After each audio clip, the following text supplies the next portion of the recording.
من الفزع المتعلق بفتوى سلفية إلى الفزع الموجود في سيناء الآن على حدودنا. بعد الفاصل هنشوف ما هو الوضع في سيناء الآن، ما هو الوضع على الحدود مع غزة والوضع على الحدود مع الكيان الصهيوني.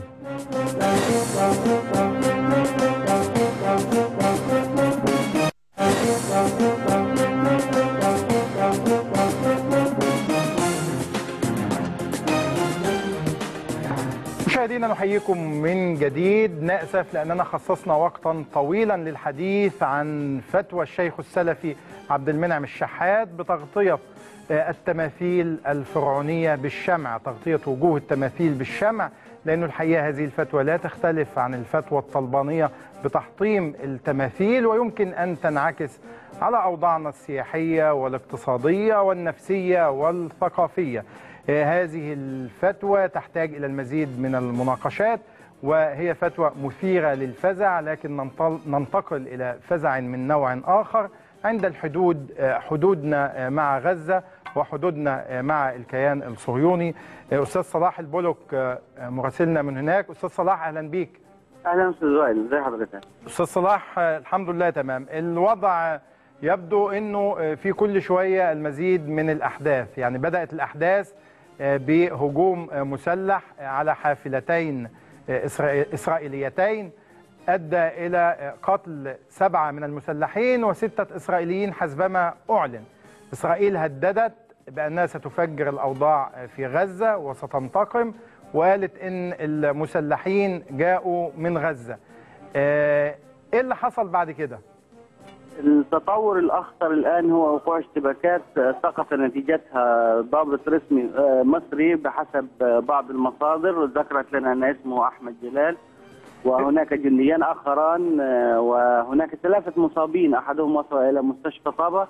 الاشتباكات جارية عند النقطة الحدودية رقم 81 على الحدود المصرية الإسرائيلية.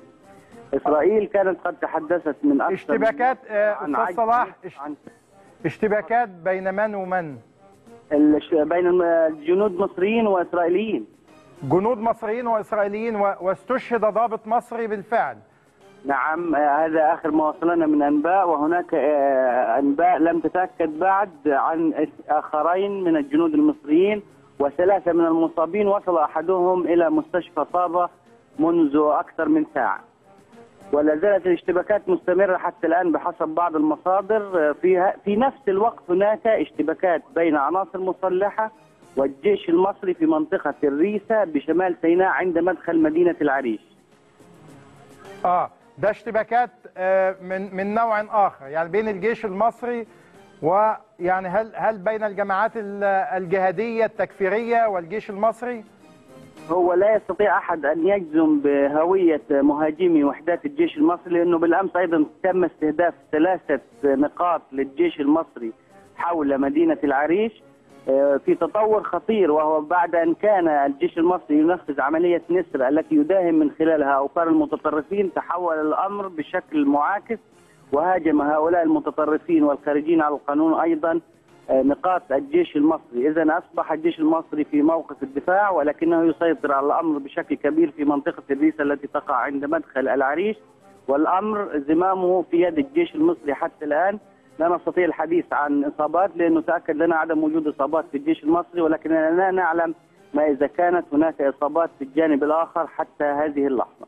طيب ده الاشتباكات الثانية، لكن الاشتباكات الأولى أنت بتقول إنها بين جنود الجيش المصري، جنود وضباط الجيش المصري والجنود الإسرائيليين، وأدت إلى مقتل ضابط مصري حتى الآن، وبتقول إنه في احتمال إصابة 2 من الجنود المصريين. هناك بعض المصادر أكدت وفاة 2 من الجنود، يعني أصبحت هناك 3 حالات لشهداء و3 حالات لمصابين بين صفوف العناصر المصرية الموجودة على الحدود. طيب إيه اللي حول الوضع إلى مواجهة بين الجيش المصري والجيش الإسرائيلي بهذا الشكل يا أستاذ صلاح، رغم أنه كان في حديث عن تنسيق بينهما؟ أيا كان الحديث عن التنسيق بين الجيش المصري والجيش الإسرائيلي، المسألة كلها تصب في أن بقاء سيناء منزوعة السلاح خطر على الأمن القومي المصري من جانب، ومن جانب آخر يمثل خطرا شاملا على أمن المنطقة بالكامل، لأن العناصر التي قتلت خلال مواجهات الجيش المصري مع العناصر المسلحة في شمال سيناء لأول مرة يوجد بها بعض العناصر القادمة من محافظات أخرى، وهو ما يعطي مؤشرا بأن هناك تعميما صدر للجماعات التكفيرية أو لجماعة القاعدة بجعل سيناء ساحة للمواجهات. هناك عناصر أتت من محافظات أخرى، قبض على بعض هذه العناصر وقتل أحدها. نحن أمام مشهد يتغير الآن.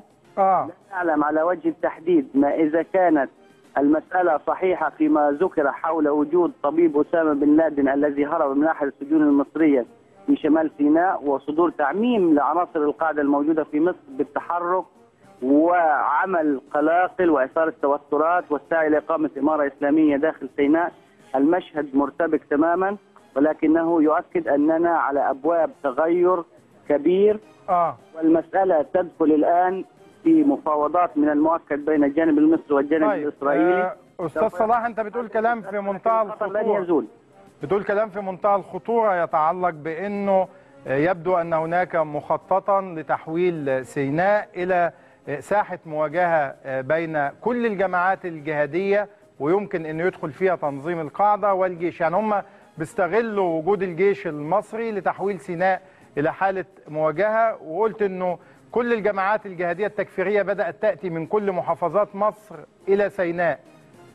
لا يمكن استبعاد وجود أيدي أجنبية ولعب لأجهزة المخابرات وتحول سيناء إلى ساحة خلفية لهذه المؤامرات. لا يمكن أن نتصور أننا فجأة كنا نتحدث عن تنظيم التوحيد والجهاد عقب أحداث طابة وشرم الشيخ، ثم نتحدث الآن عن تنظيم القاعدة ونتحدث عن جماعة جيش الإسلام الذين قدموا من قطاع غزة.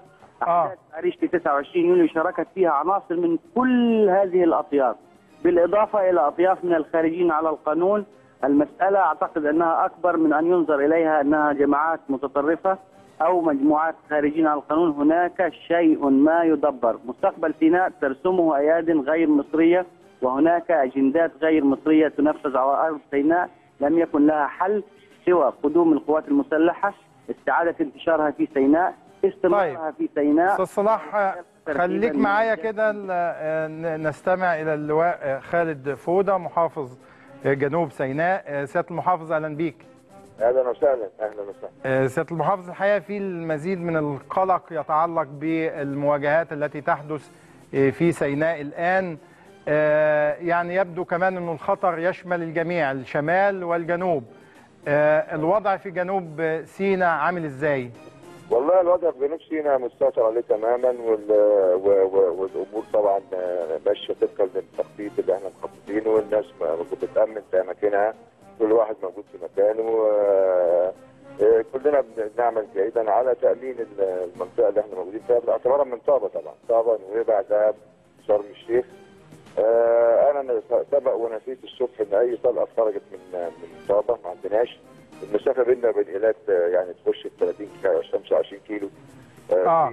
يعني ما عندناش طلقه توصل. طيب الحوادث اللي حصلت في ايلات اليوم طبعا ما عندناش. طبعا انا نسيت طبعا ان يكون عندنا حاجه طلعت من ايلات. طبعا هذا الموضوع اعلن عنه اليهود كمان ان الموضوع ده من جوه، اللي حصل من بس معقول لم ينعكس على مصر، بمعنى انه مقتل 6 جنود اسرائيليين على يد 7 مسلحين قالوا انهم جاءوا من غزة وتمت العملية في ايلات بالقرب من الحدود المصرية.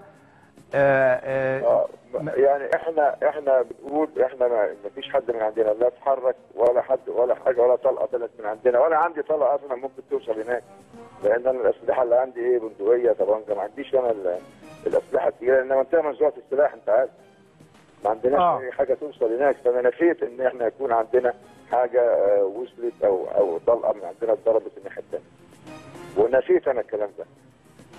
طبعا انا بطمن الجميع ان الوضع عندنا امن، وان الدوريات والنقط الثابته وكل الناس طبعا بتقوم بواجبها تماما وبتقدم مهمتها تماما. الشرطه يعني كله باذن الله يعني مسيطر، العمليه عندي مطمئنه يعني الحمد لله. طيب يعني في الجنوب مطمئنه، بس ما فيش حاجه تطمن دلوقتي يا سياده المحافظ. طبعا عمليه يقظه طبعا، واحنا امورنا الناس عندنا يعني في تجديدات امنيه طبعا في الجنوب. طبعا وضع طبيعي. طيب سياده المحافظ خالد فوده، الف شكر. الحقيقه هنتابع الوضع في سيناء، لانه الوضع زي ما سمعنا وضع ملتهب جدا، بالاضافه الى انه رئيس الحكومه الاسرائيليه نتنياهو اعلن انه سينتقم يعني مما حدث في ايلات، وبالتالي يبدو ان الوضع في غزه سينفجر. بنحاول نجيب الدكتور محمود الزهار القيادي في حماس، تليفونه مغلق حتى الآن، وبالتأكيد طالما في تهديدات إسرائيلية كل قادة حماس بيغلقوا تليفوناتهم، لأنه الحقيقة أنه الاستهداف يصبح سهلا هنا، والوضع يبدو أنه سينفجر داخل غزة وعلى حدودنا. أخطر ما قاله مراسلنا صلاح البلوك أنه الوضع في سيناء ينفجر، أنه كل الجماعات الجهادية التكفيرية بما فيها يمكن تنظيم القاعدة بدأوا يفدون من كل المحافظات إلى سيناء لتحويل سيناء إلى ساحة مواجهة، استغلالا أو مستغلين وجود الجيش المصري. نتمنى أنه هذه المواجهات ينتصر فيها الجيش المصري في كل الأحوال. هو قال طبعا كمان أنه سيناء منزوعة السلاح يساهم في هذا الوضع، لأنه الجيش المصري بأسلحته الأقل بيواجه جماعات مسلحة. هذه الجماعات الجهادية التكفيرية تحمل أسلحة متطورة أشبه بأسلحة الجيوش.